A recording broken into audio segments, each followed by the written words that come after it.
नरेला वाल्मीकि समाज द्वारा भारतीय जनता पार्टी उत्तर पश्चिमी लोकसभा के प्रत्याशी योगेंद्र चंदोलिया का अभिनंदन नरेला की नंदीमल धर्मशाला में किया गया, जिसमें नरेला विधानसभा के वाल्मीकि समाज के सैकड़ों प्रबुद्ध नागरिकों ने भाग लिया।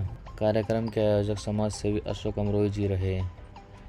अमरोही जी ने अपने संबोधन में कहा कि श्री चंदोलिया जी का वाल्मीकि समाज में से विशेष लगाव रहा है। चाहे सफाई कर्मचारियों को नियमित कराने की बात हो या फिर सिंचाई कर्मचारियों को पदोन्नत कर एएसआई बनाने की बात हो, उन्हें जब भी मौका मिला उन्होंने वाल्मीकि समाज के हित में कार्य किए हैं। वहीं चंदोलिया जी ने भी वाल्मीकि समाज का आभार व्यक्त किया और कहा कि मैं अपने आप को वाल्मीकि समाज का ही सदस्य मानता हूं।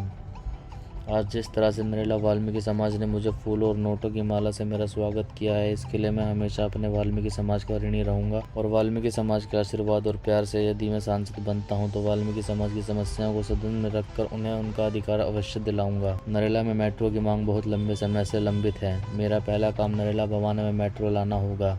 नरेला जाम से जूझ रहा है और उसका समाधान भी होगा। स्वास्थ्य और शिक्षा में यह क्षेत्र पिछड़ा हुआ है, इसके लिए भी जनता के सहयोग से समाधान निकाला जाएगा।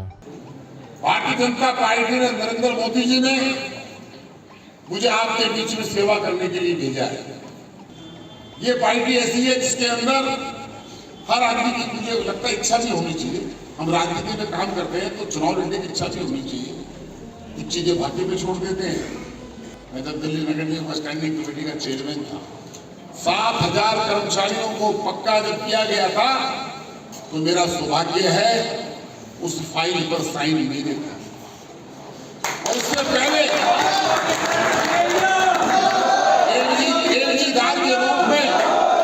एडीजीदार के रूप के अंदर हमारे यहाँ पर दरोगा सिस्टम है। सफाई कर्मचारियों का शोषण करने का काम हमारे दरोगा करते हैं। हाजिरी नहीं देते एडीजीदार है तो, लेकिन हमने कहा कि हम उनको पक्का करेंगे।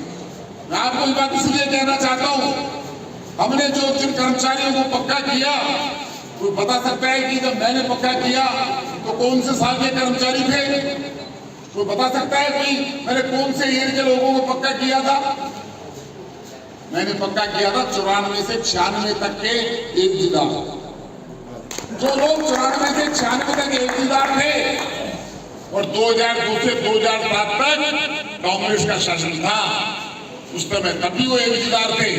कांग्रेस ने 2002 से 2007 के कार्यकाल में 94 से 96 के लोगों को पक्का करने का काम नहीं किया। वो कर सकते थे, लेकिन इच्छा होनी चाहिए, शक्ति होनी चाहिए। हमने सरकार में आए और हमने फैसला किया हम करेंगे। आज इन कर्मचारियों की सैलरी कितनी होगी आप सोच सकते हैं। और उसके बाद भी जब भारतीय जनता पार्टी को मौका मिला, कभी 300, कभी 400, कभी 500, और अभी संकल्प करना चाहते हैं कोई भी कर्मचारी हमारा, सफाई कर्मचारी एडीजीदार नहीं होगा। सारे कर्मचारियों को पक्का करेंगे, सारे कर्मचारियों को पक्का करेंगे। ये बात मैं विश्वास दिलाना चाहता हूँ और ये हमने करके दिखाया है।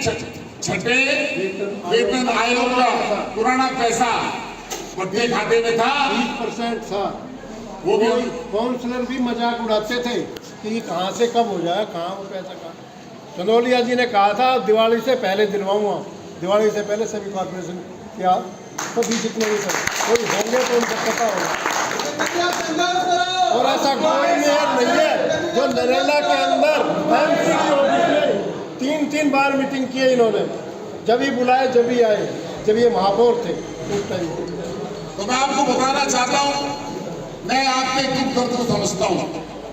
हमारा सफाई कर्मचारी भाई, मैं 15 साल का पार्षद रहा, मैं राउंड करता था।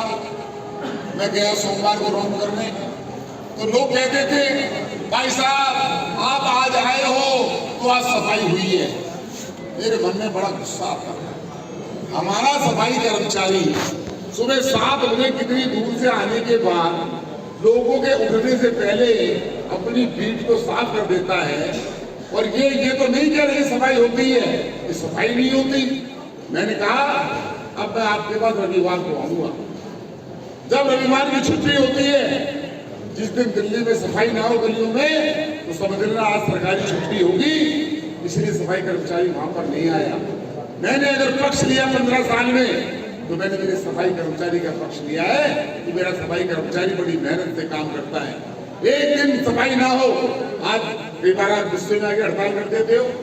3 दिन के अंदर, 5 दिन के अंदर दिल्ली कूड़ा घर बन जाती है, और जब हड़ताल खत्म होती है तो मेरा सफाई कर्मचारी 3 घंटे में उस दिल्ली को साफ कर देता है।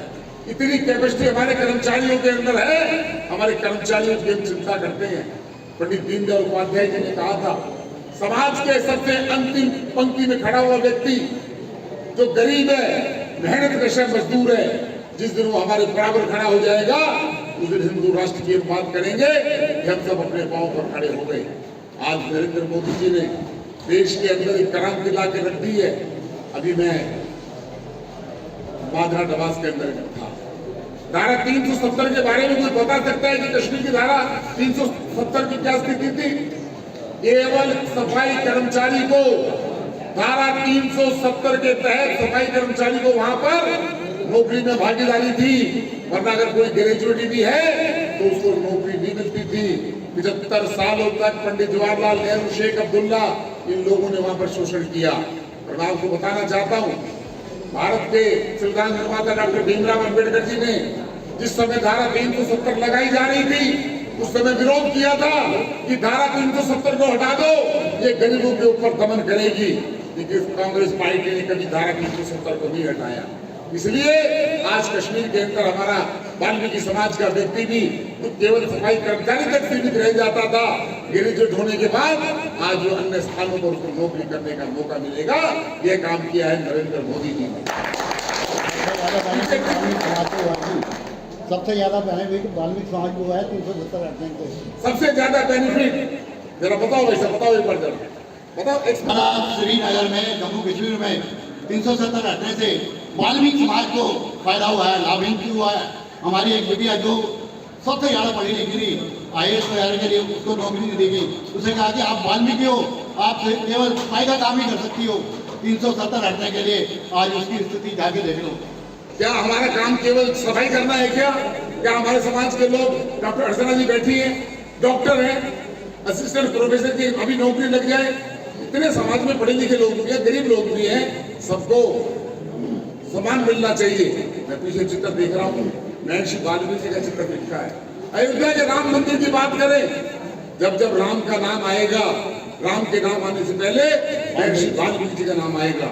ये हिंदुस्तान का इतिहास है, ये इतिहास है वाल्मीकि का। रामायण के रचयिता वाल्मीकि जी थे। कितनी बार राम का नाम ले लो, राम के नाम से पहले माता सीता का नाम ले लो, महर्षि वाल्मीकि जी के नाम सबसे पहले आएगा। मैं आपको बताना चाहता हूँ, अयोध्या के मंदिर का निर्माण हुआ, सबसे बड़े एयरपोर्ट, अयोध्या के एयरपोर्ट का नाम क्या कोई बता सकता है कि हमारे में से किसी व्यक्ति ने जाके प्रधानमंत्री को कहा हो या किसी भी सांसद ने कहा हो कि महर्षि वाल्मीकि जी के नाम से रख दो? जब लोगों की सोच खत्म हो जाती है तो देश के प्रधानमंत्री की सोच प्रारंभ होती है। उन्होंने कहा अयोध्या में क्या भगवान राम लला का मंदिर बनेगा तो हम महर्षि वाल्मीकि जी का अयोध्या के अंदर जो एयरपोर्ट होगा उसका नाम महर्षि वाल्मीकि रखेंगे। क्या इस बात के लिए नरेंद्र मोदी जो हम धन्यवाद नहीं कर सकते? हमें धन्यवाद करना चाहिए। हमारे ऐसे ऋषि मुनियों के कारण आज हमारा देश जो है आगे बढ़ रहा है। मंच संचालन अशोक अमरोही जी के द्वारा किया गया। जो कार्यक्रम हुआ है इसमें पूरे वाल्मीकि समाज के योगदान के साथ साथ जो विशेष योगदान रहा भाई योगेश राणा जी जो हमारे अलीपुर से निगम पार्षद हैं उनका, और भाई सौरभ खत्री जी जो हमारे प्रदेश कार्यकारिणी भाजपा के सदस्य हैं उनका, और सतीश स्वामी जी जो हमारे अलीपुर मंडल के अध्यक्ष हैं। अलीपुर वार्ड निगम पार्षद योगेश राणा, मनोनीत निगम पार्षद लक्ष्मण आर्या, सुरेंद्र अमरोही, चीनू खेड़ा और सभी समाज बंधुओं के प्रिय सौरभ खत्री ने चंदौलिया जी का जोरदार स्वागत